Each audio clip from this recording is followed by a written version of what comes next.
Tes 1 2 3. Assalamualaikum warahmatullahi wabarakatuh. Alhamdulillah balik lagi ke channel kesayangan kita. Dalam video 300 menit belajar membaca kitab Gundul. Pada kesempatan kali ini kita akan langsung membahas tentang rumus 5, yaitu rumus nakiro bertemu nakiro sifat. Kalau pada video yang lalu kita telah membahas rumus 4, yaitu nakiroh bertemu nakiroh, yang mana rumus 4 ini adalah rumus yang sama dengan rumus nomor 2. Sedangkan pada video ini kita akan membahas yaitu rumus 5 yang sama dengan rumus 3. Jadi kita tidak boleh ada kesulitan setelah mengerti rumus ini ya. Semuanya insya Allah akan jadi mudah ketika kita memahami ada kesamaan dengan rumus yang lalu yang pernah kita pelajari. Nah, sekarang rumus 5, nakiroh bertemu nakiroh sifat. Pada video yang lalu kita telah membahas bahwasanya rumus nakiroh bertemu nakiroh sifat itu dibaca sama nakiroh yang sifatnya. Sedangkan nakiroh yang pertama itu dibaca sesuai amil. Ya, apabila ada amil jer maka dibaca jer, apabila ada amil nasab maka dibaca nasab, apabila tidak ada amil maka dibaca rofa. Itu sudah harus di luar kepala ya. Sedangkan nakiroh sifat yaitu nakiroh yang kedua itu dibaca sama mengikuti nakiroh yang pertama. Tapi sebelum kita membahas lebih jauh kepada contoh nakiroh dan nakiroh sifat, maksudnya nakiroh bertemu nakiroh sifat, kita harus tahu dulu nakiroh sifat itu seperti apa sih, ya kan? Yang pertama, ya kenapa disebut nakiroh sifat? Karena memang meskipun sama-sama nakiroh, tapi dia adalah nakiroh yang bersifat, ya. Isim nakiroh yang bersifat, bukan cuma sekedar isim yang kata benda, tapi ini juga isim yang bermakna kata sifat. Baik, langsung saja kita lihat contohnya. Catatan penting sebelum mengaplikasikan menerapkan rumus yang kelima ini, kita harus tahu dulu, harus bisa membedakan antara nakiroh sifat dan nakiroh non sifat dengan menghafalkan ciri-ciri pada tabel berikut. Jadi sebelum kita beranjak kepada contoh, kita harus bisa mengidentifikasi dulu apa itu nakiroh dan apa itu nakiroh sifat supaya tidak kesulitan dalam mengaplikasikan kepada rumus. Yang pertama, ya, tabel ciri-ciri nakiroh sifat ini ada 1, 2, 3, tabel ciri-ciri nakiroh sifat ada 4. Ya, kita akan bahas satu persatu. Di sini ada, kita bisa lihat contohnya. Nomor 1, ciri-ciri bahwa isim nakiroh tersebut adalah isim nakiroh sifat. Pertama, diawali huruf mim. Di sini kita bisa lihat huruf pertamanya adalah mim. Contohnya adalah mu'minun, muslimun. Walaupun ini isim atau kata benda, akan tetapi kita bisa mengidentifikasikannya sebagai isim sifat. Ingat pada video 1 atau video part 2, kita mendefinisikan isim bukan cuma sekedar kata benda, akan tetapi isim juga termasuk diantaranya adalah kata sifat, kata keterangan waktu, kata keterangan tempat, dan masih banyak lagi bisa kita lihat, cek dalam video part 1. Nah, sedangkan di sini kita ketemu isim yang berbentuk sifat atau yang isim tetap isim nakiroh, akan tetapi dia memiliki kandungan sifat di dalamnya, yaitu contohnya adalah mu'minun, muslimun. Untuk terjemahnya seperti apa nanti akan kita bahas pada video khusus tentang terjemah dan makna. Kita hanya akan membahas ciri-ciri dan karakteristik isim tersebut ya. Pertama, diawali huruf mim, yaitu contohnya adalah mu'minun dan muslimun. Ya, berikutnya belum nomor 2 ya, masih ciri yang utama, diawali hamzah yang bermakna warna, aswadu atau abyadu. Diawali hamzah akan tetapi bermakna warna. Nah, ini kita bisa lihat dalam kamus ya, dengan kata dengan bantuan kamus kita jadi bisa lebih mudah untuk mengidentifikasi isim nakiroh atau nakiroh sifat. Jangan lupa download kamusnya pada kolom deskripsi di bawah ini untuk lebih memudahkan pelajaran kita. Yang kedua, sesuai dengan nomornya 2, alif huruf kedua. Tadi sesuai dengan nomornya 1, mim atau hamzah yang bermakna warna pada huruf ke-1. Sekarang 2, alif pada huruf kedua. Contohnya adalah mahirun, salimun, mahirun, salimun. Yang ketiga, waw pada huruf ketiga. Nah, ini enak banget ya, kita tidak usah pusing-pusing, yaitu 1, mim huruf ke-1, 2, alif huruf kedua, 3, waw pada huruf ketiga. Contohnya adalah ghafurun, saburun. Yang berikutnya ya pada huruf ketiga.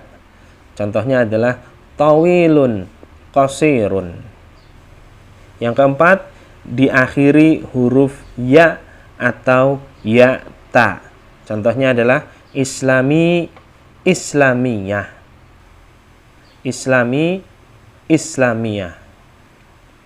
Demikianlah ya tabel tentang isim nakiroh sifat yang kita bisa bagi menjadi 4 kelompok.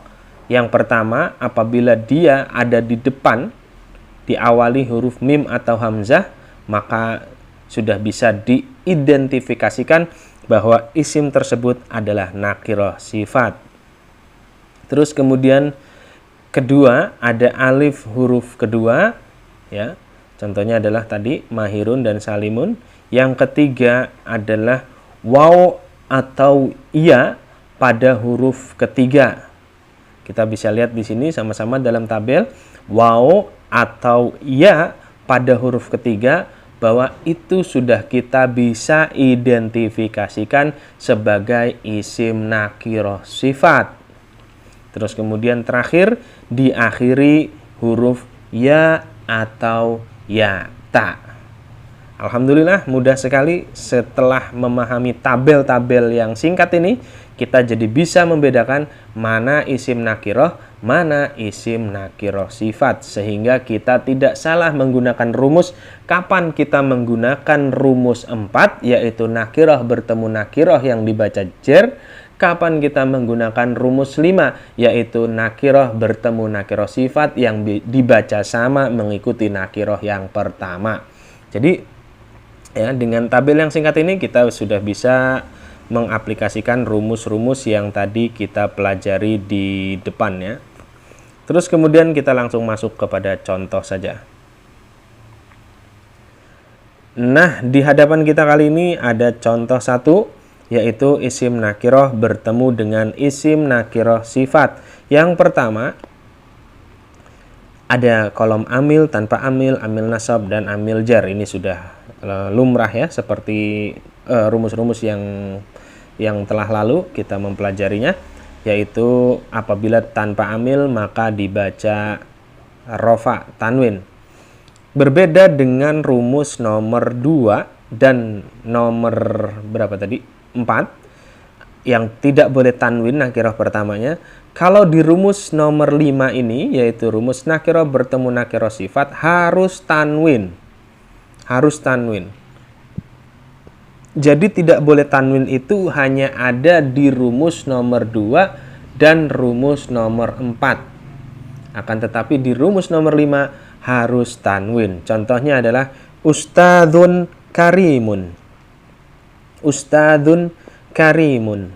Inna ustadzan kariman min ustadzin karimin. Di sini kita bisa lihat sama-sama polanya ya. Nakiroh sifat dibaca sama mengikuti nakiroh yang awal, yaitu ustadzun karimun. Sedangkan apabila nakiroh awal bertemu dengan amil nasab, maka dia berubah menjadi ustadzan, maka karimunnya juga berubah menjadi kariman mengikuti rumus dibaca sama mengikuti nakiroh yang pertama, yaitu inna ustadzan kariman min ustadzin karimin. Contoh yang kedua, contohnya adalah madrasatun shaghiratun. Apabila tidak ada amil apapun yang menyertai isim nakiroh yang pertama, maka isim nakiroh yang pertama dibaca rofa tanwin. Sedangkan isim nakiroh yang kedua, yaitu isim nakiroh sifat, dibaca sama mengikuti isim nakiroh yang pertama. Langsung saja terapkan aplikasinya. Madrasatun shaghiratun inna madrasatan shaghiratan fi madrasatin shaghiratin. Madrasatun shaghiratun inna madrasatan shaghiratan fi madrasatin shaghiratin. Sini ada catatan, isim makrifat dengan kode mim, isim nakirah dengan kode nun, nakirah sifat dengan kode nun shad. Iya. Alhamdulillahirabbil alamin, kita telah selesai mempelajari 5 rumus basic dalam bahasa Arab, khususnya bab isim, sehingga kita bisa mengidentifikasi semua isim-isim yang ada di hadapan kita. Ini hanya berlaku untuk kalimat yang berbentuk ismiyah, yaitu kalimat yang bertemu isim dengan isim, bukan isim dengan fiil. Ya, catatan teman-teman sekalian, pemirsa di rumah dimanapun berada, 5 rumus ini adalah rumus yang digunakan untuk mengidentifikasi atau untuk memvonis atau untuk menentukan hukum bacaan, yaitu isim bertemu dengan isim, bukan isim bertemu dengan fiil. Apabila isim bertemu dengan fiil, nanti ada rumus berikutnya dan berbeda dengan yang seperti yang sudah kita pelajari, ada perubahan sedikit, tapi itu nanti ya, bukan di video kali ini.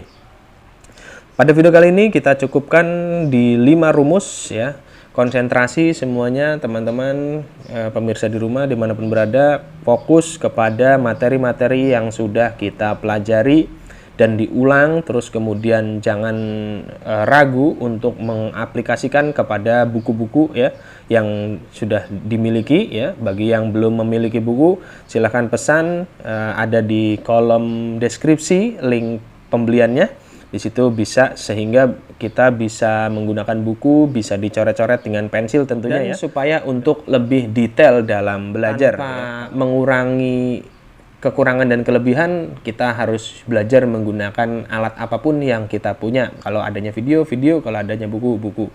Dan semuanya niatkan karena Allah Subhanahu wa Ta'ala, supaya kita bisa dengan mudah memperoleh ilmu yang sedang kita kaji atau yang sedang kita cari untuk dipelajari. 4 kali 4 sama dengan 16. Sempat nggak sempat, jangan lupa di like, subscribe, and share ke teman-teman yang lain supaya makin banyak yang bergabung untuk belajar bersama 300 menit belajar membaca kitab gundul. Wassalamualaikum warahmatullahi wabarakatuh.